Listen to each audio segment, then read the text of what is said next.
So this is the very first question of today's session. Choose the appropriate model या model's auxiliary verb for the given sentence. We will not eat until the guests are here. They dash not have had their breakfast.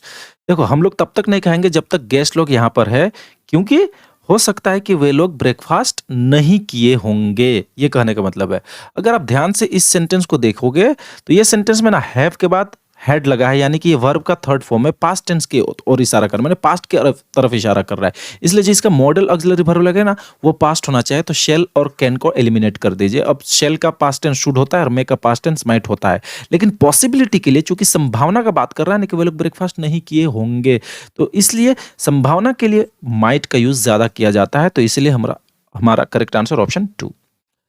Next question बोल रहा है कि ये जो यहाँ पर highlighted part है, अंडरलाइन किया हुआ, इसका अर्थ हमसे पूछ रहा है। हाईलाइटेड एक्सप्रेशन यानी कि एक फ्रेज एडियम है, इसका अर्थ पूछ रहा है। ड्रिंक लाइक अ फिश, अगर आपको मीनिंग नहीं मालूम तो एक बार सेंटेंस को पढ़ के आप अंदाजा जरूर लगा सकते हैं।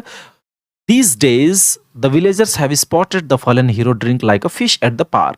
बोल रहा है कि आजकल देखा गया है कि जो विलेजर्स है, गांव वालों ने स्पॉट किया है, देखा है, जो फॉलन हीरो यानी कि बर्बाद हुआ जो हीरो है वो बिल्कुल बार में बैठ के बहुत ज्यादा पीता है। ड्रिंक लाइक अ फिश का मतलब होता है बहुत ज्यादा ड्रिंक करने वाला व्यक्ति, बहुत ज्यादा ड्रिंक करना, तो drink heavily option 2 correct answer हो जाएगा। नेक्स्ट क्वेश्चन देखते हैं। यहाँ पर भी हाईलाइटेड पार्ट एक्सप्रेशन को मीनिंग को चुनना है गिवन ऑप्शन से। The vice president of the company gave his subordinates a piece of mind when the sales figures nose dived.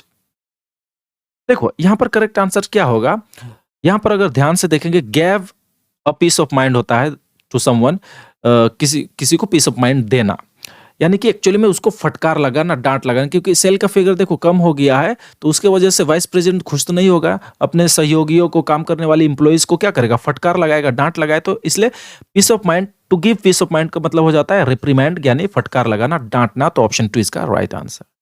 Next question, ये एक इनडायरेक्ट फॉर्म में चेंज करना है, नरेशन है। Call the first witness said the जज। जज हुआ, general हुआ, या इस तरह से बड़े ओहदे वाले जो पोस्ट होते हैं वे लोग क्या करते हैं, ऑलवेज ऑर्डर देते हैं, और ऑर्डर से भी ज्यादा अच्छा वर्ड अगर ऑप्शन में हो तो वो कमांड देते हैं, तो इसलिए कॉल द फर्स्ट विटनेस, अगर आप इस पोर्शन को देखोगे जो कि रिपोर्टेड स्पीच है, यह एक इंपेरेटिव सेंटेंस है, यानी ऑर्डर रिक्वेस्ट एडवाइस वाला है, तो इसीलिए ये ऑर्डर रिक्वेस्ट एडवाइस या कमांड में चेंज हो जाएगा। तो कमांड यहां पर दिख रहा है, कॉल्ड भी है, सेड, टोल्ड भी है, और कोमा इन्वर्ट कोमा के बदले में ऑलवेज 2 लगेगा, जो कि यहां पर लगा हुआ भी है, तो ऑप्शन 2 ही हमारा करेक्ट आंसर होगा। कमांड ज्यादा अच्छा वर्ड है। द जज commanded them to call the first witness, option 2 is the right answer. Find out the part which has an error. Error कहां पर है, गलती कहां पर, कोई गलती नहीं, तो ऑप्शन 4 मार्क करेंगे। In Singapore my brother in law with his wife were present at the function, no error. देखो गलती ना यहां पर है, इस वेयर के जगह आना चाहिए वाज। क्यों, मैं बता रहा हूं। देखो यहां पर इस सेंटेंस का सब्जेक्ट ना ये है माई ब्रदर इन लॉ, अगर ये सब्जेक्ट है तो सब्जेक्ट सिंगुलर है, सिंगुलर के साथ वर्ब वाज आता है, वेयर नहीं, तो इसीलिए ये गलत है।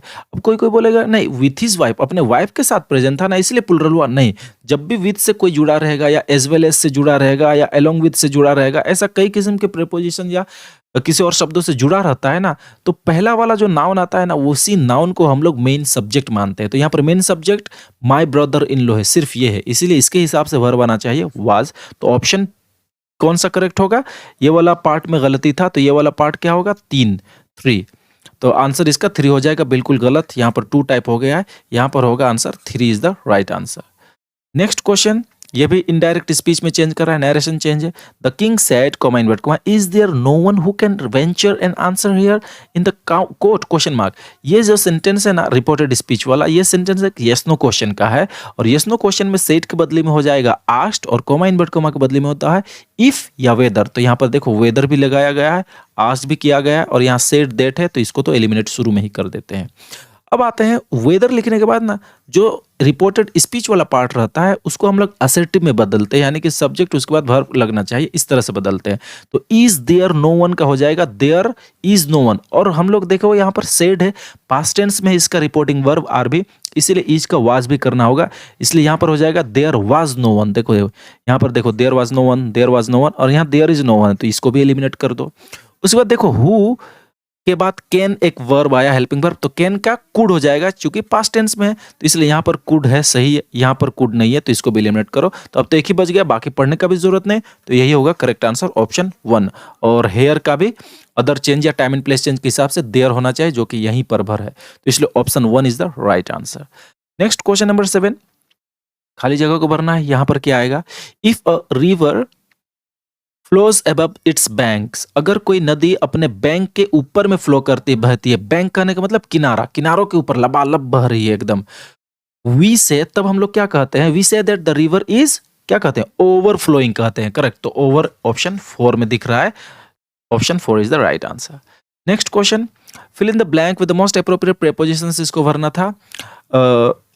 A thorough search of the aircraft was carried out dash the airport, तो एयरक्राफ्ट पर थॉरो सर्च किया गया, यानी खोज किया गया, छानबीन किया गया, कैरिड आउट माने करना, और एयरक्राफ्ट कहाँ था, इन द एयरपोर्ट, यानी कि ऑप्शन ए एयरपोर्ट में था, तो ऑप्शन ए इसका राइट आंसर होगा।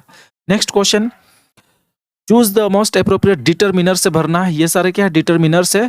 John hasn't seen dash evidence to convince the police of the crime, John ने एविडेंस नहीं देखा है पुलिस को कन्विंस करने के लिए क्राइम के बारे में, अपराध के बारे में, कन्विंस करने मतलब मनाने के बारे में, उसको साबित करने के बारे में, ठीक है। तो यहां पर देखो क्या होगा, तो उसने क्या किया है, पर्याप्त साक्षी नहीं देखा, पर्याप्त गवाह नहीं देखा, सबूत नहीं देखा, तो पर्याप्त का इंग्लिश इनफ, तो ऑप्शन 3 इसका राइट आंसर हो जाएगा। Next question, choose the right tag, tag कहने का मतलब यहां पर सही टैग इस्तेमाल कीजिए, यानी क्वेश्चन टैग का बात किया जा रहा था। I wrote to my uncle yesterday dash, अब यहां पर क्वेश्चन टैग क्या आएगा, देखो इसका एक रूल है, क्वेश्चन टैग का रूल क्या है, अगर जो आगे वाला जो सेंटेंस स्टेटमेंट रहता है ना, अगर वो अफर्मेटिव है तो क्वेश्चन टैग हमेशा नेगेटिव बनेगा, जैसे कि इस केस में ये जो सेंटेंस है पूरा ये अफर्मेटिव है, इसलिए हमारा क्वेश्चन टैग क्या होना चाहिए, नेगेटिव होना चाहिए। तो इसलिए इस ऑप्शन को तो आप दोनों को एलिमिनेट करो, क्योंकि ये लोग नेगेटिव है ही नहीं। यहाँ पर देखो नेगेटिव है नॉट, यहाँ पर देखो नेगेटिव नॉट है।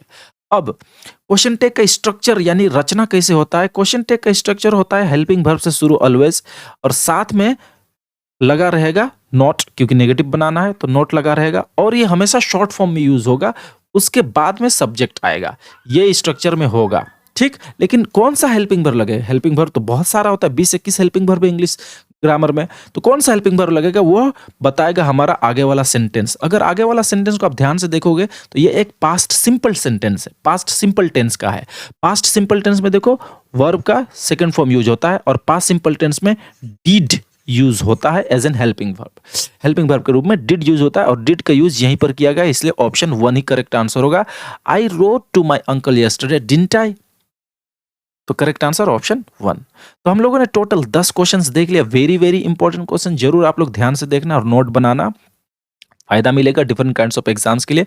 टेट का एग्जाम होने वाला है, एसएससी का एग्जाम होने वाला है, CGL WBCS any sort of exams के लिए मदद करेगा। ओके, फिर thank you for watching this video, tata bye bye.